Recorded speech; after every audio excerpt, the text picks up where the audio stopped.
मेरे प्रिय भाई और बहनों, जिस तरह परमेश्वर यीशु ने कहा कि मैं पिता से जीवन प्राप्त करता हूं, उसी तरह जब तुम मेरे शरीर और रक्त खाओगे और पियोगे, तुम्हें मुझसे जीवन मिलेगा। मेरे प्रिय भाई और बहनों, प्रभु यीशु अपना जीवन हमें देना चाहते हैं। एक खुशी भरा जिंदगी, प्रेम वाला जिंदगी, शांति वाला जिंदगी, हर प्रकार के आशीष और किसी चीज के कमी घटी नहीं होने वाला जिंदगी परमेश्वर हमें देना चाहते हैं मिसा बलिदान के द्वारा। हम पढ़ते हैं यूहन्ना के सुसमाचार 10 पद संख्या 10 में जो जीवन के बारे में प्रभु यीशु हमें वादा किया है, और वह है बहुताज का जीवन, जो हम पढ़ते हैं संत यूहन्ना के सुसमाचार 10 पद संख्या 10 में हम देखते हैं। पढ़िए।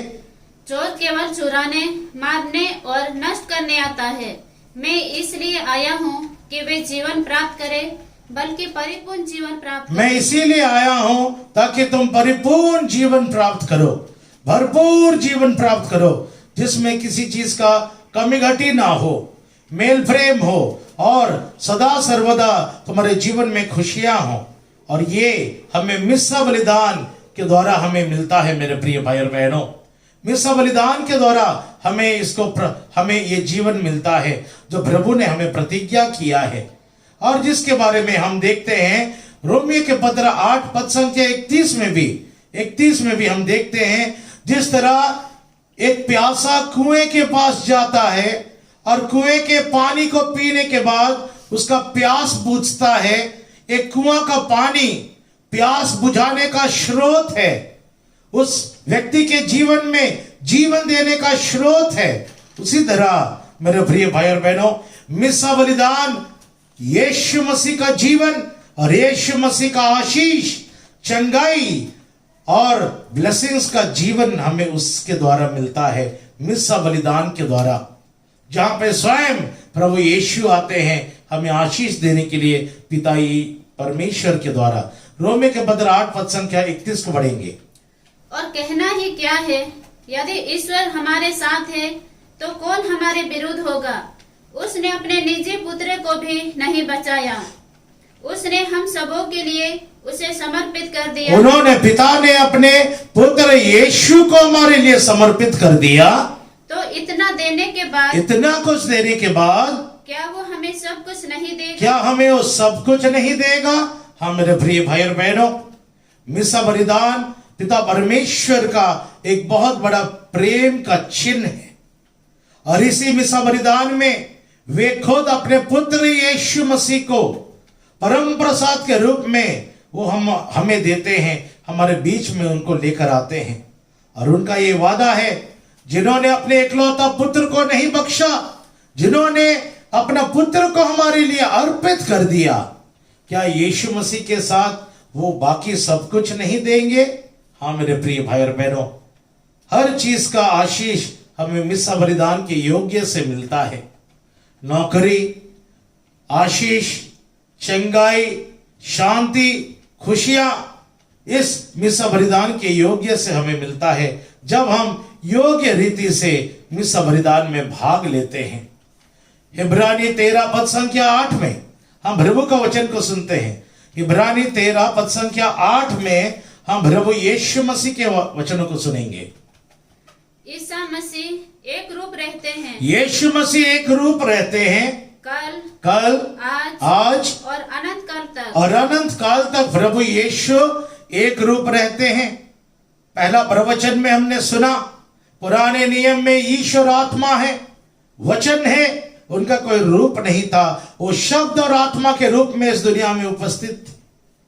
आज नया नियम में हम देखते हैं परमेश्वर ने शरीर का रूप धारण किया, और जब प्रभु यीशु स्वर्ग में आरोहण कर दिए गए, वो हमारे बीच में परम प्रसाद के रूप में, रोटी के रूप में उपस्थित है। वो कभी नहीं बदलते हैं। संत लूकास के सुसमाचार 6 पद संख्या 19 में हम देखते हैं, संत लूकास के सुसमाचार 6 पद संख्या 19 में हम ईश्वर का वचन को सुनेंगे। संत लूकास का सुसमाचार 6 पद संख्या 19, हमारे यीशु कभी नहीं बदलने वाला यीशु है। वो वही परमेश्वर है जिन्होंने अंधों को दर्शन चंगा किया, लंगड़ों को चंगा किया, मुर्दा को जिलाया और पापियों का हृदय और मन परिवर्तित किया, वही प्रभु यीशु आज हमारे बीच में हर समय भरम प्रसाद में उपस्थित रहते हैं। वो कभी नहीं बदलने वाला ईश्वर है। संत लूकास 6 पद संख्या 19 में हम प्रभु का वचन को सुनेंगे।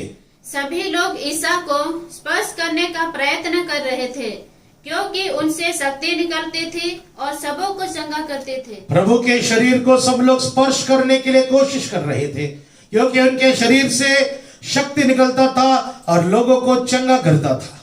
आज भी मेरे प्रिय भाई और बहनों, मिसा बलिदान में जब हम योग्य रीति से और विश्वास में भाग लेते हैं और प्रभु से प्रार्थना करते हैं, प्रभु यीशु हमें परम प्रसाद में जो उपस्थित है वो यीशु प्रभु हमें चंगाई करते हैं। मैं जानता हूं, एक साक्षी को मैं सुन रहा था, एक पुरोहित जिनको गला का कैंसर हो गया था, जिनको गला का कैंसर हो गया था और वे विश्वास नहीं करते थे कि परम प्रसाद में यीशु मसीह है।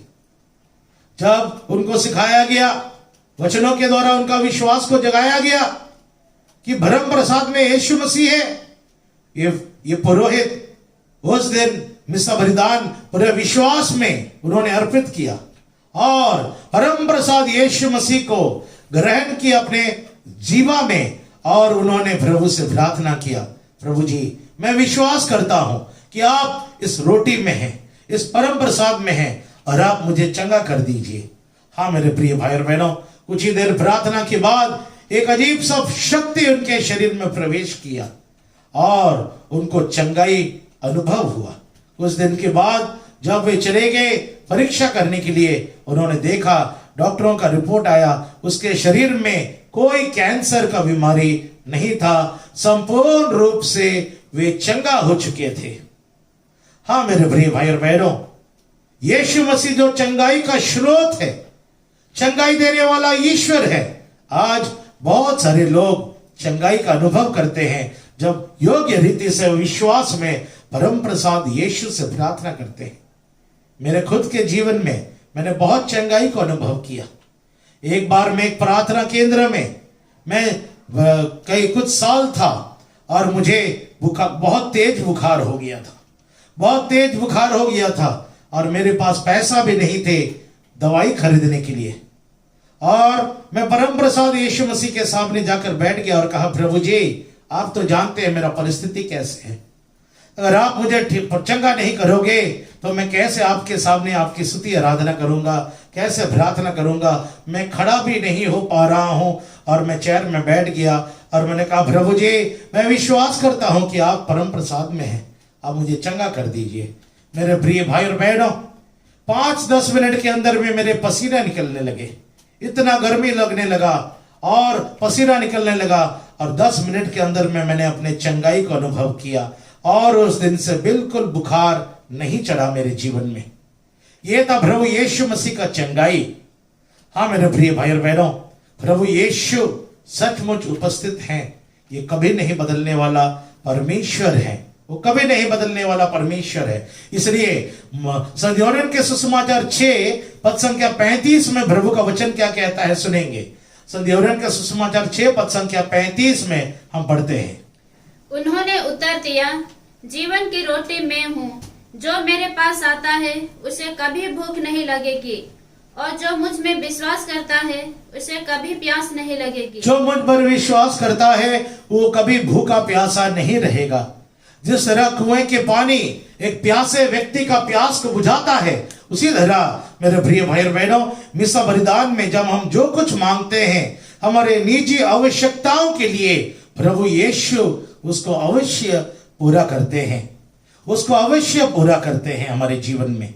हाँ मेरे प्रिय भाई और बहनों, एक व्यक्ति का साक्षी मैं सुन रहा था और मैंने खुद अपने जीवन में मैंने इसको अनुभव किया और मैंने खुद इसको देखा। आसाम में जब हम लोग सुसमाचार प्रचार करने के लिए गए थे, एक प्रोटेस्टेंट चर्च की बहन जिसका नाम था रूथ, जिसके कमर से नीचे दोनों पैर अपाहिज पैरालाइज था, 2 साल से वो पैरालाइज थी, वो चल नहीं पाती थी। और जब 3 दिन के प्रार्थना सभा में भाग लिया, परम प्रसाद में यीशु मसीह के बारे में जब उन्होंने प्रवचन को सुना, उसके अंदर में विश्वास जागने लगा। बड़ा श्रद्धा और भक्ति में वो मिसा बलिदान में भाग लेती थी, परम प्रसाद की आराधना में भाग लेती थी, और 3 दिन के प्रार्थना सभा में उन्होंने बहुत पछतावा किया, अपने पापों के लिए प्रभु से क्षमा मांगा, अपने आप को तैयार किया। और मेरे प्रिय भाई और बहनों, उसके फल स्वरूप परमेश्वर ने उसको आशीष दिया। तीसरे दिन परम प्रसाद की आराधना के समय जब 1000 से ऊपर लोग उस प्रार्थना सभा में भाग ले रहे थे, मेरे प्रिय भाई और बहनों, परम प्रसाद से एक शक्ति निकला और उसके शरीर को स्पर्श करने लगा। और मेरे प्रिय भाई और बहनों, जो लड़की कुर्सी में बैठी हुई थी वो कुर्सी से खड़ा हो गई और 1000 लोगों के सामने वो चलने लगी और यीशु की महिमा प्रकट कर दी। यीशु ने अपने महिमा को प्रकट कर दिया। उस अपाहिज लड़की को उसने चंगा कर दिया। हाँ मेरे प्रिय भाई और बहनों, जब परमेश्वर इस पृथ्वी में थे वो रोगियों को चंगा करते थे, दुखियों को दिलासा देते थे। आज वही चंगाई हमें मिसा बलिदान में मिलता है। परम प्रसाद की आराधना करने के समय प्रभु हमें देते हैं, और जो शांति, खुशियां, आशीष, जो कुछ हमें जरूरत है प्रभु हमें प्रदान करते हैं जब हम प्रभु से प्रार्थना करते हैं इस परम प्रसाद यीशु मसीह को। हम पढ़ते हैं ईसाइया नबी 58 पद संख्या 13 में हम प्रभु का वचन को सुनेंगे। ईसाइया नबी 58 पद संख्या 13 में प्रभु का इन वचनों को हम सुनेंगे।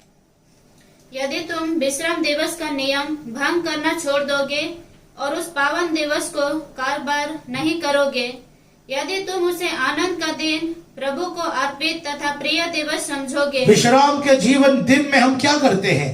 हम मिसा बलिदान में भाग लेने के लिए कलीसिया में जाते हैं। मिसा बलिदान में भाग लेने के लिए हम कलीसिया में जाते हैं, और जब हम अपने आप को तैयार करके जाते हैं, तैयारी होकर जाते हैं, तो मेरे प्रिय भाई और बहनों, परमेश्वर का आशीष हमें मिलता है। किस प्रकार की तैयारी होता है? परमेश्वर का वचन कहता है, अगर तुम इस दिन को सबसे प्रिय दिवस मानोगे। हम अपने जन्मदिन को प्रिय दिवस मानते हैं, हम अपने शादी के सालगिरह को प्रिय दिवस मानते हैं और उसमें बहुत पैसा खर्चा करते हैं, तैयारी करते हैं। लेकिन प्रभु यीशु कहते हैं, अगर तुम इतवार के दिन में मिसा बलिदान में भाग लेने के लिए इतने उत्सुकता से तुम जाओगे और उसको सबसे प्रिय दिवस मानोगे, क्योंकि आपको उस दिन में प्रभु यीशु को ग्रहण करने का दिन होता है, मौका मिलता है, उसको अगर आप प्रिय दिवस मानोगे। आगे पढ़ेंगे। यदि उसके आदर में यात्रा पर नहीं जाओगे, अपना कारोबार नहीं करोगे, उस दिन आप प्रभु के साथ जुड़े रहोगे और निरर्थक बातें नहीं करोगे, तो तुम्हें प्रभु का आनंद प्राप्त होगा। प्रभु का आनंद प्राप्त होगा। आगे बढ़ेंगे। मैं तुम लोगों को देश के पर्वत प्रदान करूंगा, मैं तुम लोगों को देश के पर्वत प्रदान करूंगा और तुम्हारे पिता याकूब की विरासत में तृप्त करूंगा। परमेश्वर ने इसमें 2 वादा किया है, 3 वादा किया है। तुम आनंद से भर जाओगे, तुम्हें देश का पर्वत मिलेगा। उसका मतलब क्या है? तुम सारे कार्यों में आगे बढ़ोगे, ऊंचा स्थान पे तुम बढ़ोगे। जो कुछ क्षेत्र में तुम कार्य करते हो, प्रभु तुम्हें आशीष देता रहेगा और तुम आगे बढ़ते रहोगे। प्रमोशन ही प्रमोशन। तीसरा वादा, मैं तुम्हें याकूब का विरासत तुम्हें दूंगा, धन संपत्ति से तुम्हें आशीष दे दूंगा।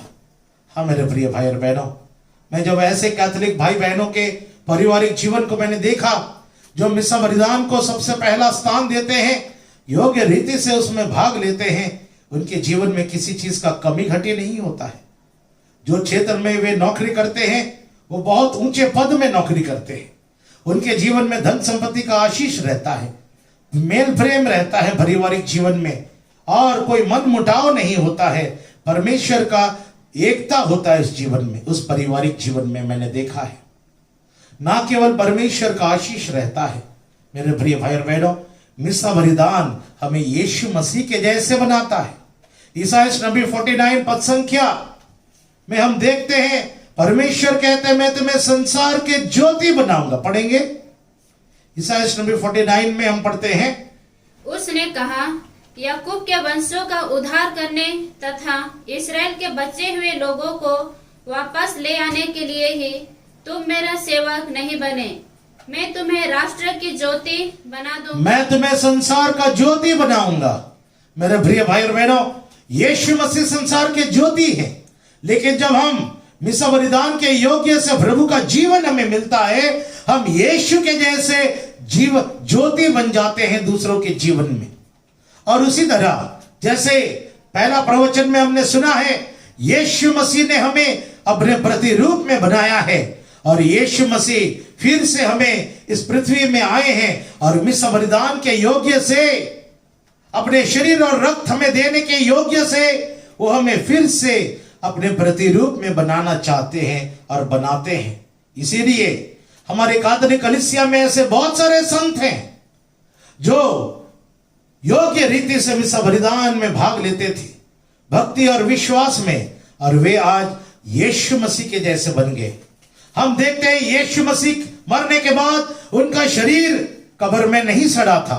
प्रेरित पुस्तक 2 पद संख्या 27 में हम देखते हैं, प्रेरित पुस्तक 2 पद संख्या 27 में हम देखते हैं परमेश्वर ने क्या वादा किया था। क्योंकि तू मेरी आत्मा को अधलोक में नहीं छोड़ेगा, तू अपने भक्त को कब्र में गलने नहीं देगा। वचन कहता है परमेश्वर अपने भक्त का शरीर को कब्र में सड़ने नहीं देगा और उसकी आत्मा को नरक में नहीं देगा। और पिता परमेश्वर ने अपना पुत्र यीशु मसीह के जीवन में यह पूरा किया। मरने के बाद यीशु मसीह जी उठे, उनका शरीर कब्र में पाया नहीं मिला क्योंकि उनका शरीर नहीं सड़ा था, उसको जी उठाया गया और उनकी आत्मा नरक में नहीं गया, स्वर्ग में चला गया। हम देखते हैं यीशु मसीह ने जो जीवन प्राप्त किया पिता से, वही जीवन यीशु मिसा बलिदान के योग्य से अपने भक्तों को देते हैं।